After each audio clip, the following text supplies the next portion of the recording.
សួស្តីអ្នកទាំងអស់គ្នាថ្ងៃនេះមកជួបខ្ញុំជាថ្មីម្ដងទៀតហើយនៅរឿងព្រេងនិទានខ្មែរដែលមានចំណងជើងថាព្រះអង្គជេកព្រះអង្គចោមដើម្បីមកបំពេអ្នកទាំងអស់គ្នានៅក្នុងពេលរាត្រីតែមុននឹងចូលដល់សាច់រឿងក៏សូមជួយ Subscribe និង Follow Page ម្នាក់មួយរឿងប្រវត្តិនិងបារមីព្រះអង្គជេកព្រះអង្គចោមគឺចង់បង្ហាញនៅសច្ចភាពនៃរូបបដិមាពីរអង្គដែលបានកសាងឡើងនាសម័យចក្រភពអង្គរយើងបានដឹងរួចមកហើយនៅតាមតំបន់ក្នុងព្រះរាជាណាចក្រកម្ពុជាយើងដែលបានបន្សល់ទុកនិងផ្ដល់នៅជំនឿតគ្នាហើយក៏ជាទីកន្លែងដែលគេគោរពបូជាយ៉ាងរស់រវើកដល់មានអត្ថន័យនិងដកជាប់ក្នុងផ្នត់គំនិតខ្មែរដែលគោរពព្រះពុទ្ធសាសនារូបសំណាកនិងបារមីស្ថិតក្នុងជំនឿរបស់ប្រជាពលរដ្ឋនៅខេត្តបាត់ដំបងភូមិភាគពាយ័ព្យមានដូចជារូបសំណាកលោកតាដំបងក្រញូងរីឯនៅប៉ែកនិរដីពិសេសតាមជួរភ្នំនិងតំបន់សមុទ្រមានរូបសំណាកលោកយាយម៉ៅខេត្តពោធិ៍សាត់មានរូបសំណាកលោកតាឃ្លាំងមឿងឯខេត្តកំពង់ធំមានជំនឿទៅលើបារមីលោកតាក្រហមកខេត្តកំពង់ចាមមានរូបសំណាកលោកតាព្រាមនៅប្រាសាទនគរបាជ័យជាពិសេសនៅភ្នំពេញយើងមានរូបលោកយាយពេញនិងលោកតាព្រះចៅរីឯនៅព្រះបរមរាជវាំងមានរូបសំណាកនិងព្រះអង្គដងកាលជាដើមហើយមានដំណើររឿងខុសគ្នាកត្តាទាំងអស់នេះហើយដែលធ្វើឲ្យប្រជាជនយើងមានជំនឿយ៉ាងមុតមមនៅតាមតំបន់នីមួយចំពោះរឿងព្រះអង្គជេកព្រះអង្គចោមនេះគឺជាការប្រមូលផ្ដុំឯកសារតាមរយៈទស្សនាវដ្តីឆ្នាំ1999ពីសាកលវិទ្យាល័យភូមិន្ទភ្នំពេញនិងឯកសារសំយោងពីមន្ទីរអភិរក្សអង្គរខេត្តសៀមរាបមន្ទីរអភិរក្សអង្គរនិងការសាកសួរផ្ទាល់មាត់ពីសំណាក់ប្រជាពលរដ្ឋចាស់ព្រឹទ្ធាចារ្យជាមួយព្រះអង្គមួយចំនួនទៀតផងយើងខ្ញុំជឿជាក់ថាសៀវភៅព្រះអង្គជេកព្រះអង្គចោមនេះมันអាចបញ្ជាក់គ្រប់ជ្រុងជ្រោយទាំងអស់បានទេជាពិសេសប្រវត្តិពិតការចាប់បដិសន្ធិនិងការបរិច្ឆេទនៃការកសាងឡើងកាលបើទៅដល់ទីរួមខេត្តសៀមរាបគេតែងតែធ្វើដំណើរឆ្លងកាត់ហើយឈប់បន់ស្រន់សុំសេចក្តីសុខសប្បាយនិងគោរពបូជាចំពោះបារមីព្រះអង្គជេកព្រះអង្គចោមហេតុដូច្នេះហើយទើបគេសាកសួររកដើមចបដែលមាននៅជាប់នឹងរឿងនិទានរបស់អ្នកស្រុកជារឿងព្រេងប្លែកគ្នាដែលយើងយកមកអធិប្បាយដូចតទៅកាលពីព្រេងនាយមានសេដ្ឋីម្នាក់ឈ្មោះពិនិកៈមានមាស40កោដមានកូនស្រី2នាក់ម្នាក់ឈ្មោះរំជេកនិងម្នាក់ទៀតឈ្មោះរំចង់នាងទាំង2នាក់មានរូបសម្រស់ស្រស់ស្អាតណាស់ចរិតថ្លៃថ្នូរគួរជាទីរាប់អានចំពោះអ្នកផងទាំងពួងមិនតែប៉ុណ្ណោះថែមទាំងមានបុណ្យបារមីខ្ពស់ស័ក្តិសិទ្ធិទៀតផងរហូតដល់បុរសទាំងឡាយមិនហ៊ានចូលស្ដីដណ្ដឹងនាងធ្វើជាភរិយាឡើយដោយចាស់បុរាណលោកបានពោលថាអ្នកក្រមិនហ៊ានអ្នកមានមិនចូលលុះពេលក្រោយមកនាងក្រមុំទាំងពីរចេះតែមានកង្វល់ខ្លាចក្រែងខ្លួនមិនមានប្តីនឹងគេតើបានអ្នកណាស្នងត្រកូលតទៅទៀតក៏ពិគ្រោះគ្នាពីអ្នកបងប្អូនថាមើលចុះគេគ្រប់គ្នាសុទ្ធតែមានគូអនាគតរបស់គេសូម្បីតែសត្វគ្រប់ប្រភេទក៏វាមានគូរបស់វាដែរចម្លែកតែយើង2នាក់គ្មានអ្នកណាមកចាប់អារម្មណ៍លើរូបយើងសោះ ក្រោយមកនាងរំជែកនិងនាងរំចង់ក៏នាំគ្នាទៅជម្រាបលោកសេដ្ឋីជាឪពុកដើម្បីពិភាក្សាគ្នាអំពីអនាគតរបស់ខ្លួនលោកសេដ្ឋីបន្ទាប់ពីសន្តាប់ពាក្យសម្ដីរបស់កូនហើយក៏មិនដឹងដោះស្រាយដោយវិធីណាក៏ទៅជួបហោរាឲ្យលោកគុណគូពីជោគវាសនារបស់កូនស្រីតាហោរាទុះទាយទៅឃើញថានាងទាំងពីរមានបុណ្យបារមីខ្ពស់ណាស់មិនមានវាសនាអាចរកគូស្រករបានឡើយព្រោះពួកនាងជាមនុស្សគ្មានកម្មតាំងពីថ្ងៃនោះមកសេដ្ឋីនិងកូនទាំងពីរក៏មានការកង្វល់ក្នុងចិត្តយ៉ាងក្រៃលែង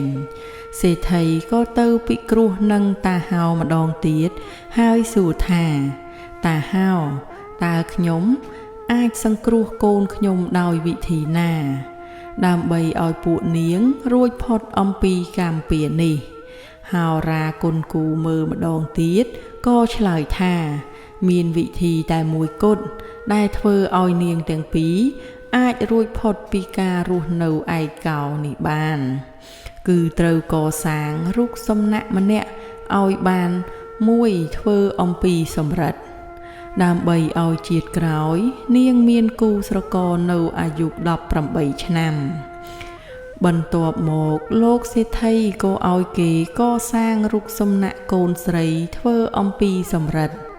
ព្រមទាំងបានដាក់ឈ្មោះឲ្យរូបសំណាក់នោះថាព្រះនាងរំជែកព្រះនាងរំចង់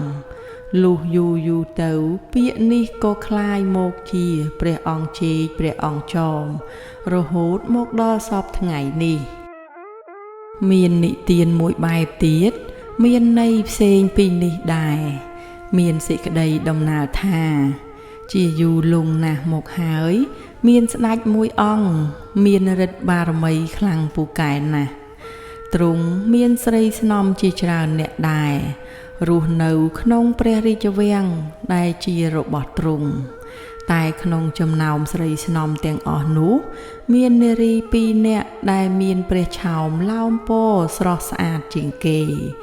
មានចរិតមាយាទថ្លៃថ្នូរសុភាពរាបសារខុសពីស្រីស្នំទាំងឡាយនោះគឺព្រះនាងជែកនិងព្រះនាងចោមក្រោយមកព្រះនាងជែកនិងព្រះនាងចោមមានសេចក្តីជ្រះថ្លាជាមួយនឹងព្រះពុទ្ធសាសនាក៏បានសូមអនុញ្ញាតពីព្រះមហាក្សត្រ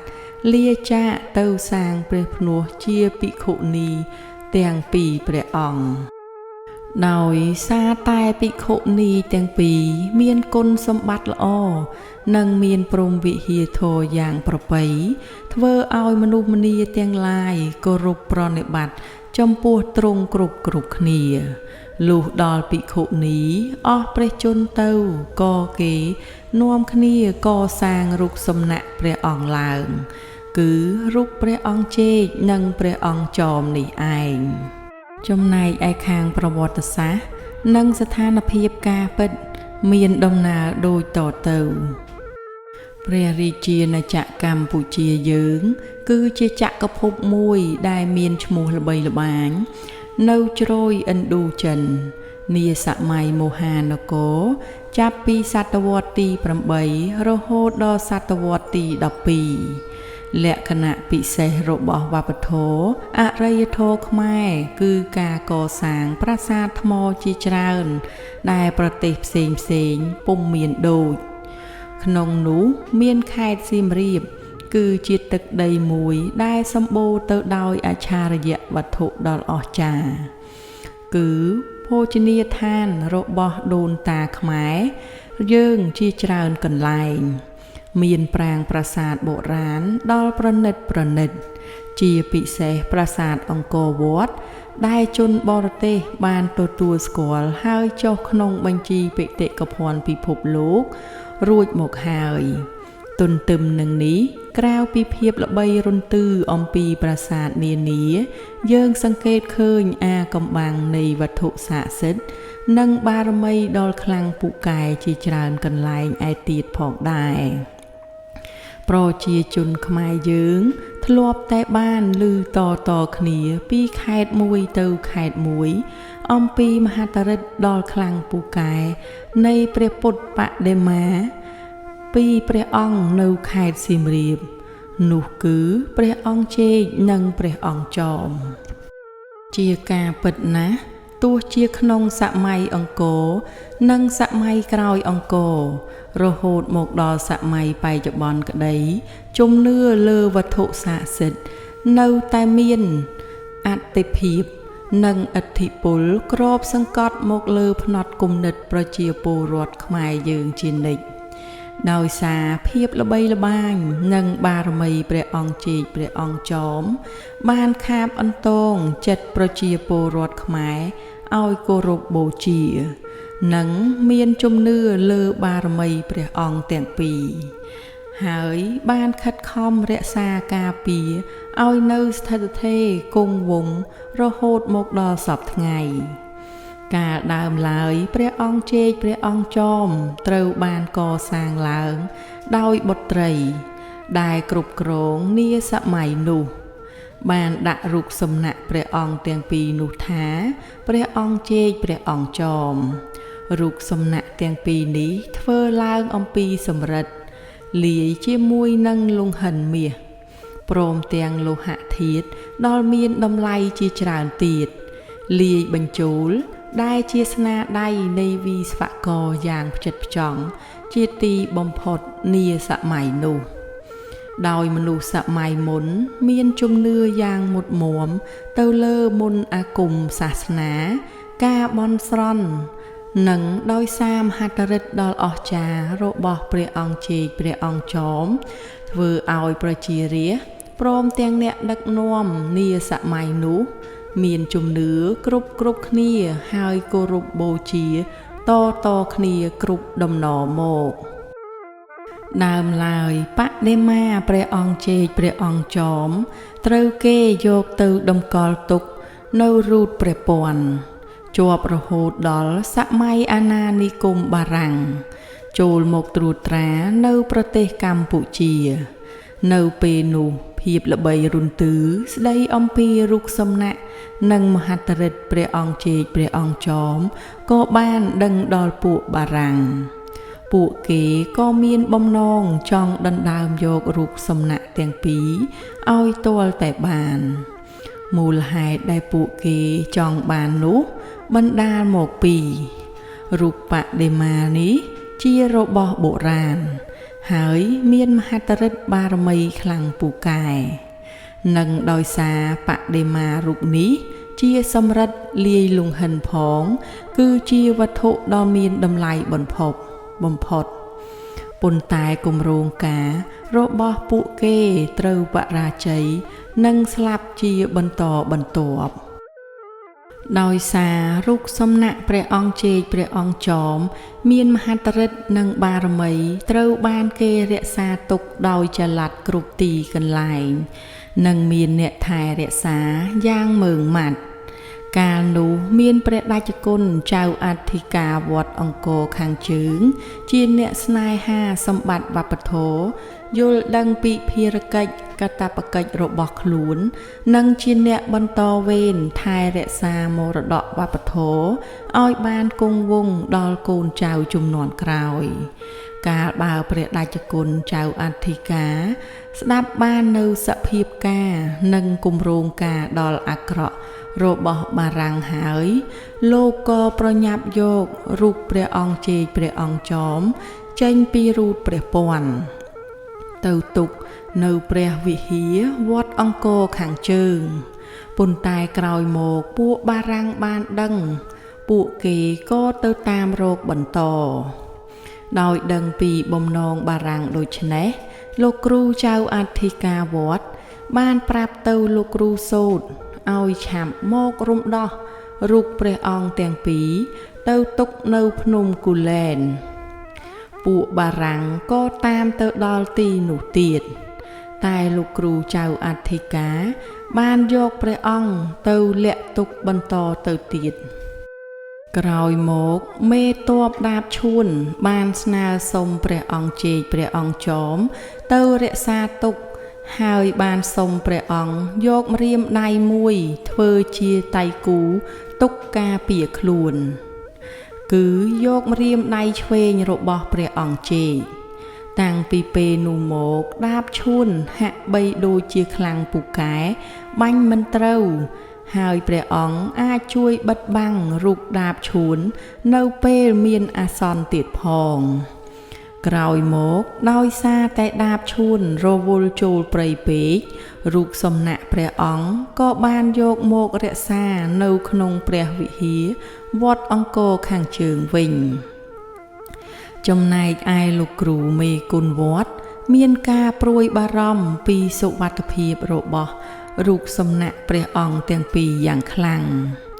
ណាមួយខ្លាចបានទៅលើបារាំងនិងសៀមណាមួយខ្លាចបាត់បង់វត្ថុដ៏មានតម្លៃស័ក្តិសិទ្ធិក៏រំដោះរូបសំណាកព្រះអង្គទាំងពីរនោះចាកចេញពីព្រះវិហារវត្តអង្គរខាងជើងយកទៅលាក់នៅតំបន់ពាក់ស្នែងទៀតរីឯពួកបារាំងកាលបាស្វែងរករូបសំណាកព្រះអង្គជេកព្រះអង្គចោមពុំឃើញពួកវាក៏ប្រមូលយកវត្ថុមានតម្លៃជាច្រើនដូចជា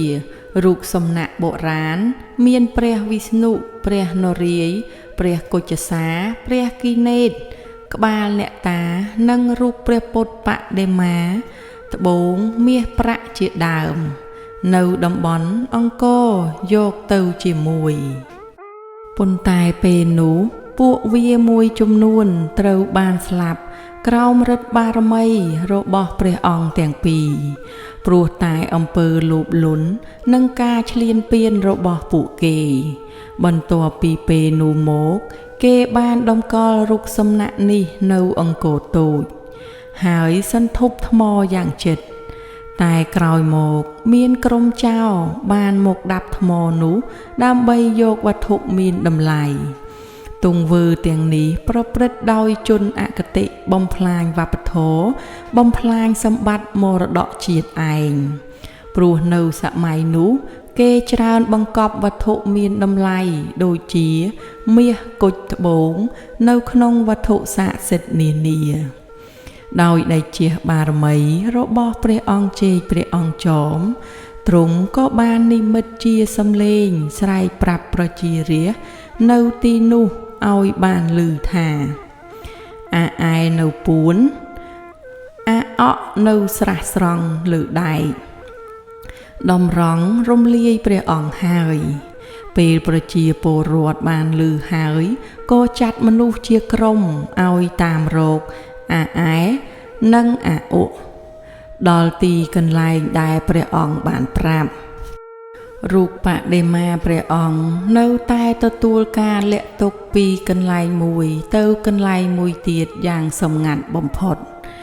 ហើយក្នុងកំឡុងពេលដែលបារាំងកំពុងតែស្រាវជ្រាវតាមរកព្រះអង្គនោះមានលោកតាមួយអង្គព្រះនាមស្រុំបានយករូបព្រះអង្គជេកព្រះអង្គចោមទៅលាក់ទុកមុននៅឯអង្គរវត្តហើយក្រោយមកបានយកទៅលាក់នៅស្រុកខ្វាវព្រោះទីនោះមានព្រះសង្ឃជាអ្នកថែរក្សាយ៉ាងហ្មត់ចត់រឿងដែលតាក់ទងទៅនឹងប្រវត្តិព្រះអង្គជេកនិងព្រះអង្គចោមដដែលនេះមានមតិខ្លះបានបញ្ជាក់អះអាងថាមុនពេលដាបឈួនឡើងជាស្ដេចក្រាញ់ដាបឈួនគឺជាមេអិសរៈរស់នៅក្នុងព្រៃកាលនោះមានគ្រួសារមួយបានយករូបបដិមាព្រះអង្គជេកព្រះអង្គចោមនេះទៅលាក់ទុកក្នុងព្រៃគប់ជួនមានថ្ងៃមួយត្រូវនឹងថ្ងៃសិលកងទ័ពដាបឈួនឃើញនារីម្នាក់កាន់ទៀនធូបនិងបាច់ផ្កាដើរសំដៅទៅក្នុងព្រៃនោះឃើញដូច្នេះកងទ័ពដែលធ្វើការយាមល្បាតតាមជើងព្រៃក្នុងតំបន់នោះក៏បានសាកសួរទៅនាងដោយនាងខ្លាចអំណាចទ័ពដាបឈួននាងក៏បានប្រាប់ឈ្មោះព្រះអង្គជេកព្រះអង្គចោមនិងប្រាប់ពីទីកន្លែងលាក់រូបព្រះអង្គហើយនាងប្រាប់ថានាងតែងតែយកផ្កាទៀនធូបមកបូជានៅទីនេះ រៀងរាល់ថ្ងៃសិលពួកពលទ័ពទាំងនោះក៏បាននាំយកដំណឹងនេះទៅប្រាប់ដាបឈួនទទួលដំណឹងនេះហើយក៏បានធ្វើពិធីបួងសួងប្រណិប័តចំពោះព្រះអង្គជេកព្រះអង្គចោមហើយក៏បានបួងសួងសុំបរណាព្រះអង្គទាំងពីរធ្វើជាគ្រូបាព្យាយដោយដាបឈួនមានជំនឿយ៉ាងខ្លាំងទៅលើបារមីព្រះអង្គជេកព្រះអង្គចោមនិងមុនអាគមចាប់ពីពេលនោះមកដាបឈួនក៏យកព្រះអង្គជេកព្រះអង្គចោមមកថែរក្សាដោយផ្ទាល់ឥទ្ធិពលនៃមហត្ថឫទ្ធិព្រះអង្គជេកនិងព្រះអង្គចោមបានល្បីរុនទឺសុសសាយកាន់តែខ្លាំងឡើងហើយប្រជារាស្ត្រទូទៅនៅក្នុងខេត្តសៀមរាបក៏មានជំនឿតគ្នាចាប់ពីពេលនោះមកដែរក្រោយមកដាបឈួនក៏បានដឹងថាពួកបារាំងកំពុងតែស្វែងរករូបសំណាកព្រះអង្គជេកព្រះអង្គចោមទើបយករូបព្រះអង្គទៅលាក់ទុកនៅក្នុងភូមិត្បែងជិតភ្នំគូលែនស្រុកបន្ទាយស្រីខេត្តសៀមរាបហើយដាបឈួនបានឲ្យតាម្នាក់ដែលមានចិត្តស្មោះត្រង់ចំពោះគាត់ប្រគល់រូបសំណាកព្រះអង្គទាំងពីរនេះទៅឲ្យតានោះជាអ្នកថែរក្សាដំណើរក្រោយមកទៀតដាបឈួនក៏ច្បាំងជាមួយបារាំងតែមុនពេលរៀបចេញទៅច្បាំងម្ដងដាបឈួនបានធ្វើការបួងសួងបន់ស្រន់សូមឲ្យព្រះអង្គជេកព្រះអង្គចោមជួយច្បាំងឲ្យឈ្នះបារាំងដោយសន្យានឹងព្រះអង្គថាខ្លួនមិនក្បត់ជាតិឡើយថែមទាំងសន្យាធ្វើបុណ្យសង់វិហារថ្វាយព្រះអង្គព្រមទាំងរៀបចំកន្លែងទុកដាក់ឲ្យបានត្រឹមត្រូវទុកសម្រាប់ជាទីសក្ការៈទៀតផងពេលនោះបារមីព្រះអង្គជេកព្រះអង្គចោមក៏បានបញ្ចេញញើសពេញខ្លួនឲ្យដាបឈួនហើយកងទ័ពទាំងអស់ក៏នាំគ្នាយកញើសដាបឈួនមកលាបមុខលាបក្បាលគ្រប់គ្នាដើម្បីទៅច្បាំងឲ្យឈ្នះនឹងពួកបារាំងដោយសារបារមីនិងការជឿលើព្រះអង្គជេកព្រះអង្គចោមទើបដាបឈួនព្រមទាំងកងទ័ពទាំងអស់ទទួលបានជ័យជំនះលើពួកបារាំងមែនពេលដាបឈួនធ្វើសង្គ្រាមឈ្នះបារាំងហើយគាត់ក៏បានសាងសង់បន្ទាយក្រោយវត្តហើយគាត់បានយករូបសំណាកព្រះអង្គជេកព្រះអង្គចោមទៅតម្កល់ទុកនៅទីនោះឲ្យកូនទាហាននៅចាំការពារថែរក្សាគោរពបូជារាល់ថ្ងៃថ្វីត្បិតតែពួកបារាំងចាញ់សង្គ្រាមជាមួយនឹងដាបឈួនក៏ដោយក៏បារាំងមិនបានបញ្ឈប់ការស្វែងរកព្រះអង្គជេកព្រះអង្គចោមនោះដែរព្រោះប្រទេសកម្ពុជាមិនទាន់បានឯករាជ្យពីបារាំងនៅឡើយទេ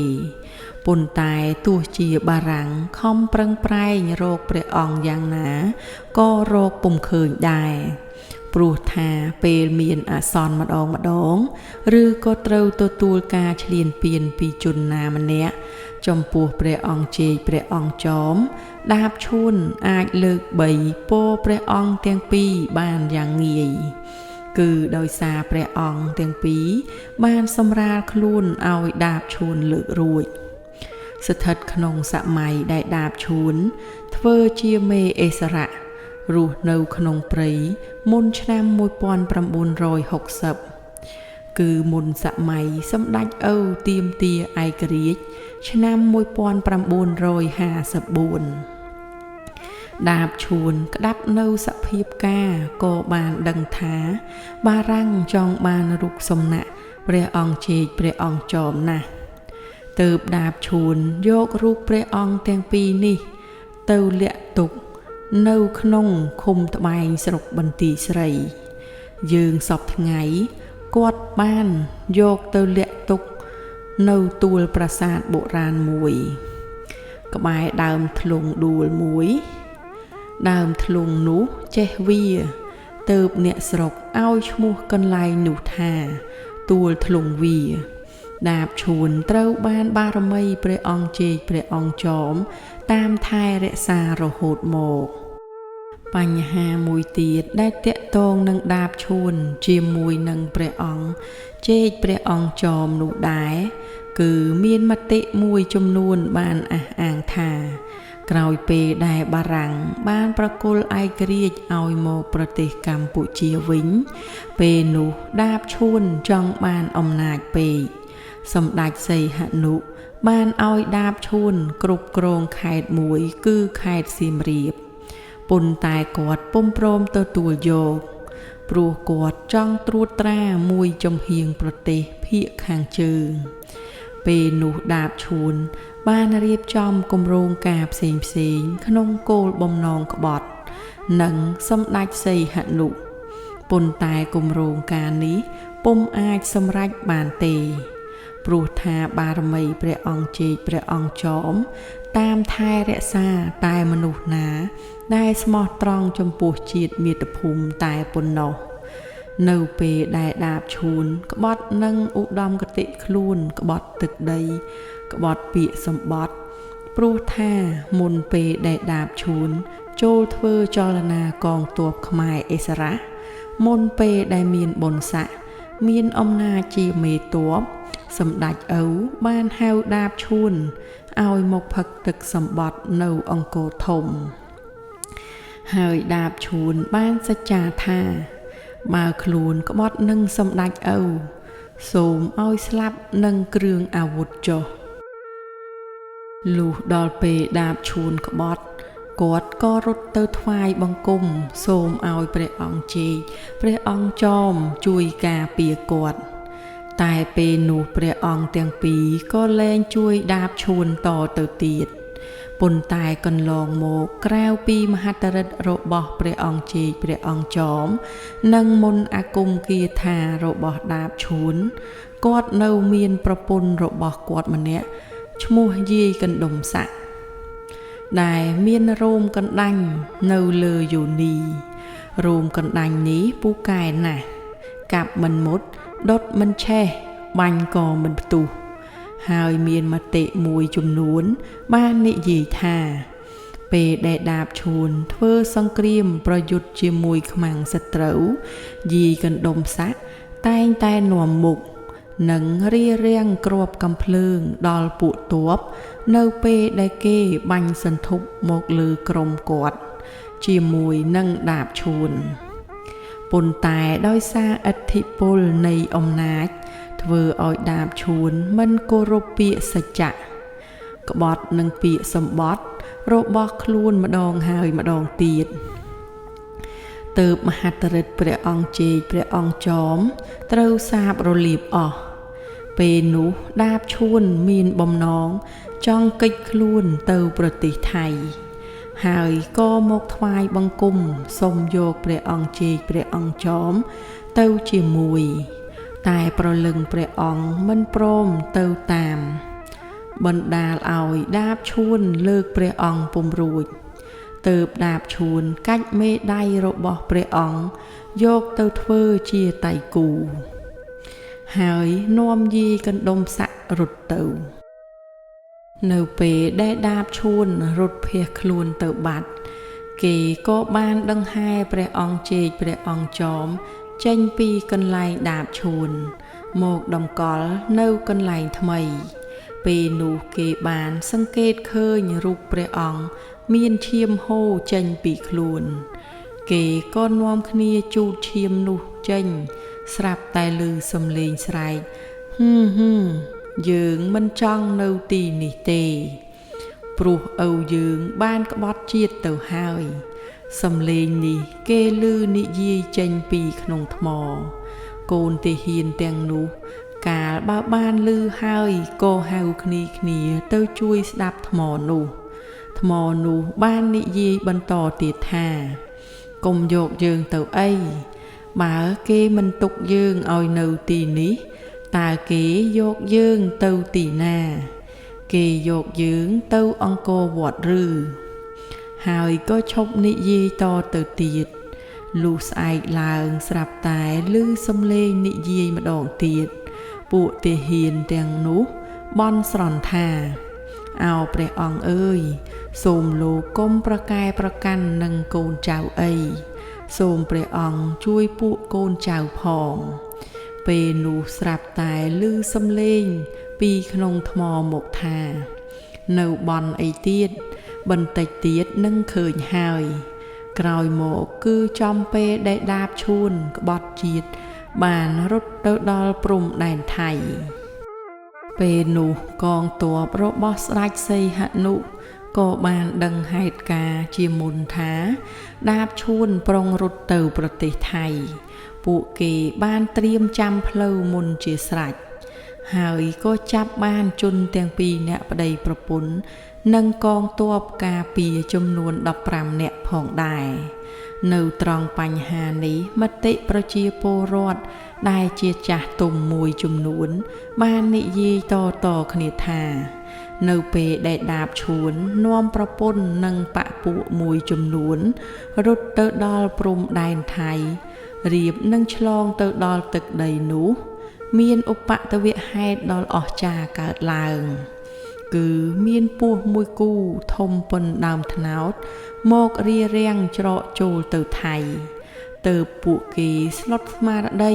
ហើយកងទ័ពសម្ដេចសីហនុបានទៅដល់ទាន់ទើបចាប់ពួកគាត់បានដាបឈួននិងទ័ពចំនួន15នាក់ត្រូវបានសម្លាប់នៅសល់តែយាយកណ្ដុំស័ក្តិ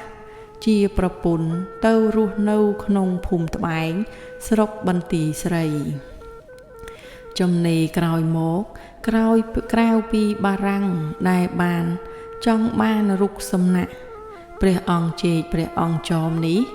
សៀមក៏មានគំនិតចង់បានរូបសំណាក់នេះដែរតែដោយបារមីព្រះអង្គទាំងពីរបានចូលទៅសន្ធិដ្ឋក្នុងរូបអ្នកភូមិក្នុងគ្រួសារមួយបាននិយាយថាឆាប់យករូបខ្ញុំចេញពីអង្គរវត្តទៅលាក់ទុកនៅក្នុងព្រៃថ្លុកនោះទៅពួកអ្នកស្រុកក៏យករូបព្រះអង្គទាំងពីរទៅលាក់ទុកតាមបណ្ដាំព្រះអង្គមែនកាលនោះពួកសៀមបានតាមរករូបសំណាក់ព្រះអង្គជេកព្រះអង្គចោមគ្រប់ទីកន្លែងតែរកពុំឃើញក៏ប្រមូលយករូបបដិមាផ្សេងព្រមទាំងវត្ថុបុរាណជាច្រើនយកទៅស្រុកវាក្រោយមកសៀមក៏ធ្វើសង្គ្រាមចាញ់ខ្មែរ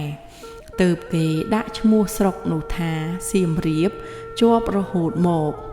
ប៉ុន្តែតាមឯកសារខ្លះនៃពងសាវតានិងប្រវត្តិសាស្ត្រខ្មែរខេត្តសៀមរាបនេះត្រូវបានគេឲ្យឈ្មោះនៅសម័យលង្វែកក្នុងរាជកាលព្រះបាទច័ន្ទរាជា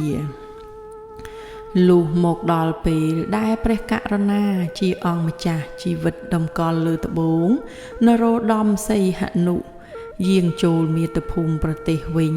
បន្ទាប់ពីបានទទួលឯករាជ្យពីបារាំងឆ្នាំ1953ដល់1954ស្រុកមានសន្តិភាពគេបានដង្ហែសម្ដេចឪចូលខ្លោងទ្វារខាងកើតនៃអង្គរហើយក៏ដង្ហែបន្តទៅភ្នំពេញក្រោយមកយើងសង្កេតឃើញមានផលវិបាកធំមួយទៀតចំពោះប្រទេសជាតិគឺការក្បត់របស់លន់នល់បន្ទាប់មកក៏ឈានទៅដល់សម័យរដ្ឋប្រហាររបស់លន់នល់តែម្ដងក្រោយរដ្ឋប្រហារព្រះអង្គជេកព្រះអង្គចោមក៏និមិត្តជាសំឡេងទៀតថាឃើញទេខ្ញុំថានេះត្រូវឬខុសពិតឬមិនពិតព្រោះថាមុនពេលគេចាប់ដាបឈួនទៅ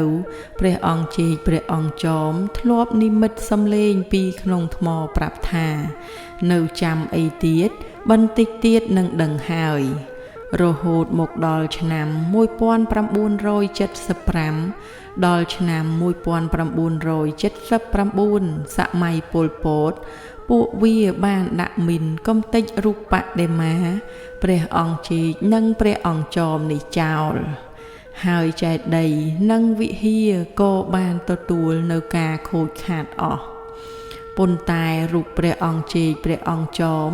មិនទទួលរងការខូចខាតអ្វីបន្តិចឡើយចំណែកអ្នកដាក់មីនវិញក៏ត្រូវឈឺស្លាប់អស់មួយចំនួនធំក្រោយពីវិហារបាក់បែកពួកវាបានជីករណ្ដៅសីមារើកកាយដើម្បីយកមាសប្រាក់ហើយក៏ទម្លាក់ព្រះអង្គទាំងពីរចូលទៅក្នុងរណ្ដៅសីមានោះលុះដល់ពេលមានភ្លៀងធំធ្លាក់មកក៏លិចព្រះអង្គទាំងពីរនៅត្រាំក្នុងទឹករណ្ដៅនោះបារមីព្រះអង្គទាំងពីរបានចូលរូបមនុស្សម្នាក់ដោយនិយាយថាវាយកអញមកត្រាំទឹក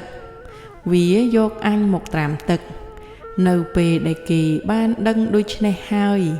គេក៏នាំគ្នាស្រង់ព្រះអង្គឡើងវិញដឹកយកទៅវត្តដំណាក់ហើយបំរុងបញ្ជូនទៅប្រទេសចិនគេបានរៀបចំលើកព្រះអង្គទាំងពីរដាក់លើឡានម៉ាក JMC ពេលនោះស្រាប់តែបញ្ឆេះម៉ាស៊ីនមិនឆេះសោះពួកទាហានខ្មែរក្រហមក៏លើកព្រះអង្គដាក់ចុះមកវិញដោយដាក់ព្រះអង្គឲ្យបញ្ឈរមួយនិងមួយព្រះអង្គទៀតឲ្យដេករួចហើយពួកវារៀបចំដាក់មីនកុំតិចចោលទៀតប៉ុន្តែមីននោះមិនផ្ទុះសោះទើបពួកវាយករូបព្រះអង្គជេកព្រះអង្គចោមទៅទម្លាក់នៅក្នុងស្រះខាងត្បូងព្រះវិហារចោលទៅនៅសម័យរដ្ឋកម្ពុជាក្រោយសម័យរំដោះចេញពីរបបប៉ុលពតឆ្នាំ1979ដល់1993គេបានស្រាវជ្រាវរកឃើញព្រះអង្គជេកព្រះអង្គចោមហើយក៏បានដង្ហែមកតម្កល់ទុកនៅសាលាធំក្នុងវត្តដំណាក់សម្រាប់ធ្វើពិធីសក្ការៈកាលពីឆ្នាំ1987ប្រជាជនបាននាំគ្នាធ្វើបុណ្យដង្ហែព្រះអង្គមកកាន់ទីកន្លែងដើមវិញពេលកសាងវិហាររួចហើយគឺមានបញ្ហាតាក់ទងទៅនឹងទីកន្លែងដំបូងព្រះវិហារត្រូវដាក់នៅខាងមុខដំណាក់ខាងកើតស្នងការដ្ឋាននគរបាលខេត្តសៀមរាបពេលនោះបារមីព្រះអង្គជេកព្រះអង្គចោមបានទៅពន្យល់សពប្រាប់ម្ចាស់សំណង់ថាគឺមិនឲ្យដាក់ព្រះអង្គនៅកន្លែងនោះទេគឺឲ្យដាក់នៅកន្លែងដើមវិញស្ថិតទីកន្លែងព្រះអង្គគង់នៅសពថ្ងៃអរគុណអ្នកទាំងអស់គ្នាសម្រាប់ការតាមដានទស្សនាវីដេអូមួយនេះពីដើមរហូតដល់ចប់ហើយក៏សូមជួយ Subscribe និង Follow Page ម្នាក់មួយដើម្បីជាកម្លាំងចិត្តឲ្យខ្ញុំធ្វើវីដេអូថ្មីបន្តបន្ទាប់ទៀត